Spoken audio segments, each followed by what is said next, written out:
If a fire breaks out, you may be tempted to grab the nearest portable fire extinguisher to try and put it out. But before you do, make sure you know the following. Are you certain the fire is not too large to be put out with a portable fire extinguisher?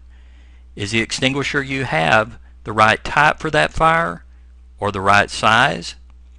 And what is the proper sequence of steps to take when using a portable fire extinguisher? Unless you know the answer to all of these questions, you should not attempt to extinguish a fire.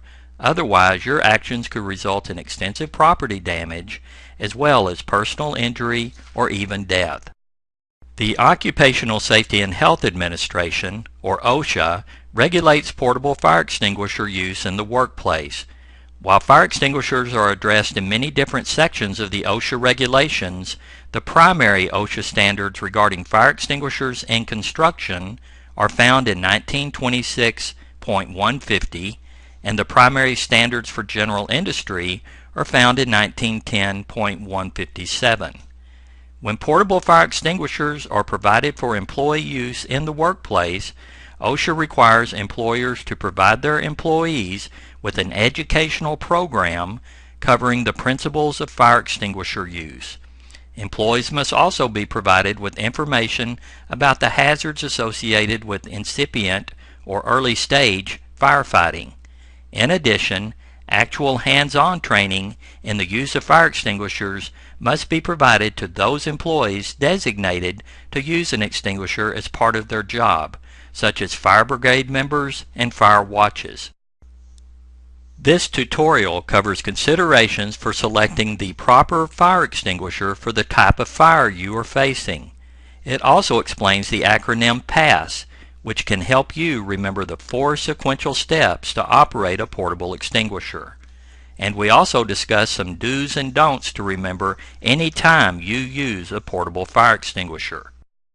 The first rule to remember is that portable fire extinguishers are not intended to be used for fighting large fires. They are intended only for use on what are known as incipient stage fires. Those are defined as a fire that is in its initial or beginning stage, can be handled safely with the portable extinguisher, and does not require the use of special personal protective equipment such as bunker gear or a respirator. When faced with a large fire, immediately evacuate the area and alert others. You should also evacuate the area any time you are not comfortable with using an extinguisher. There are many different types of portable fire extinguishers, and using the wrong kind on a fire means you may not be able to extinguish it safely and effectively. For example, most everyone knows that oil and water don't mix, and that is the reason you would not want to use an extinguisher that sprays water on burning liquids. That can actually make the flame spread. Some fire extinguishers are intended for use on a single type or class of fire material, while others are designed for use on a combination of 2 or more classes of fires. Just check the label on your extinguishers to know which type or types of fire they are intended to extinguish. Class A rated fire extinguishers will be marked with symbols similar to those pictured here. These extinguishers are suitable to use on ordinary combustible materials such as wood, paper or cardboard, dry vegetation, and some plastics. Basically, most anything that leaves an ash after it burns is a Class A fire material. Class A fire extinguishers often contain water that is sprayed on the fire. So again, as a reminder, do not use water to extinguish a flammable liquid fire, nor do you want to use water to extinguish an electrical fire for obvious reasons. Class B rated fire extinguishers will be marked with symbols similar to those pictured here.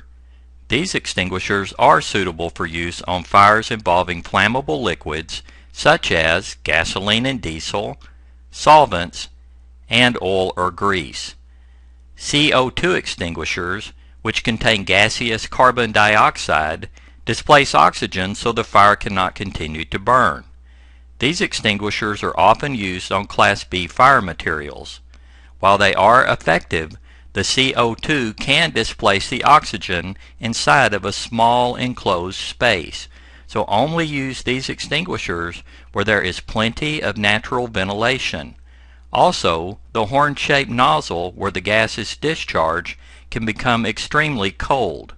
Cold enough to cause frostbite, in fact. So use caution when handling one of these type extinguishers. A Class C rating, signified by symbols like those pictured here, mean the fire extinguisher can be used on a fire near or involving energized electrical equipment. This designation is typically seen on combination type fire extinguishers that are suitable for use on other types of fire too. Class D rated fire extinguishers will be marked with symbols similar to those pictured here. These extinguishers are intended to be used on fires involving combustible metals that actually burn, such as magnesium, sodium, or potassium. Class K fire extinguishers, which are the newest type on the market, are marked with symbols similar to those pictured here. These specialty extinguishers are designed for use on kitchen fires, specifically those involving deep fryers which contain animal-based oils or fat, as well as vegetable oils. Some fire extinguishers are rated for use on only one class of fire material, such as A, or B, or D. However, most extinguishers are designed for use on two or more classes of fire material. For example, this foam extinguisher is rated for use on fires involving Class A and B fire materials, while this CO2 extinguisher is suitable for use on Class B and C fires. But the most prevalent type extinguisher found in most workplaces are combination ABC extinguishers. These commonly contain a dry powder that smother out a fire, much like you would with a blanket, and can be used to extinguish fires involving ordinary combustible materials, flammable liquids, and electrical equipment. So, check the labels of your portable fire extinguishers in your workplace so you will know what type or types of fire they are rated to extinguish.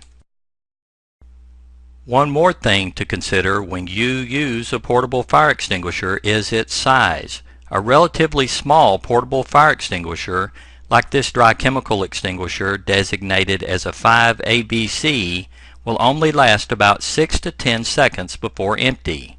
A larger extinguisher, like a 20ABC, will last somewhere around 25 to 35 seconds before it is emptied. While that is certainly a longer time, most people are surprised at how fast even a large fire extinguisher can be completely emptied. There are 4 basic steps to use most portable fire extinguishers. However, people often panic when they see a fire and forget exactly what to do.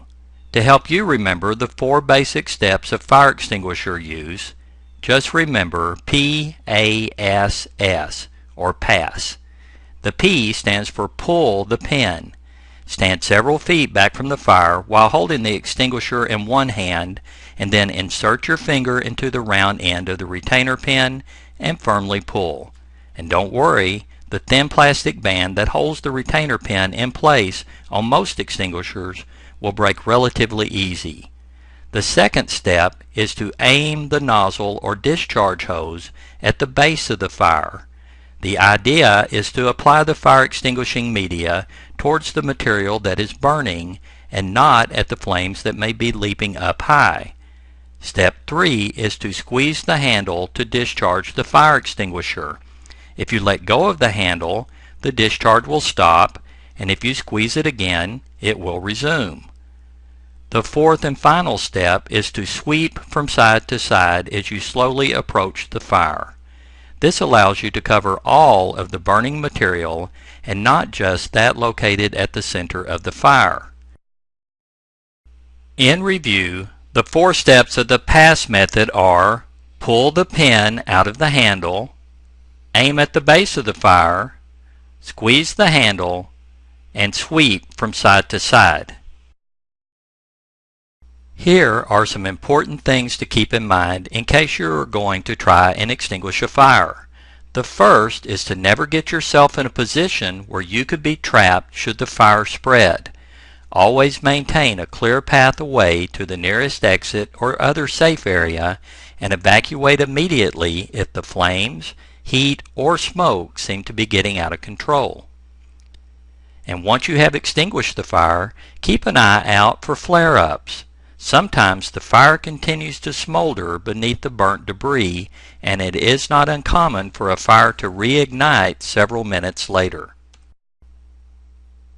Fire extinguishing media, such as water or foam, can collect on the floor around a fire and cause you to slip, as can ash or liquids from containers that might have burst during a fire. So don't run, just walk in a controlled manner so you don't slip and fall. Also keep an eye out for any boxes, pallets, or other materials that are placed on shelves or stacked near the fire area, as they could become unstable from fire damage and fall over on you. And always turn in any extinguisher that has had its pin pulled out of the handle to be checked. Even if you did not squeeze the handle, you may have broken the internal seal that maintains the pressure inside of the extinguisher. So play it safe and get it checked out. So in review, take some time to familiarize yourself with the types and sizes of portable fire extinguishers around your workplace, as well as any you may have at home or in your vehicles. And if you do discover a fire and are going to try to extinguish it, notify someone else about the fire, and then remember PASS: pull, aim, squeeze, and sweep. These are the 4 basic steps to use a portable fire extinguisher. Also, keep in mind the importance of maintaining awareness of your surroundings so you don't become trapped or injured while attempting to extinguish a fire. Finally, never attempt to use a fire extinguisher if you are not comfortable doing so. Instead, you should evacuate immediately and go to a safe area in accordance with your organization's emergency action plan. If you have any questions at all about the use of a portable fire extinguisher, please talk to your safety representative or supervisor at work. You can also contact the safety professionals at OSHA Training Services.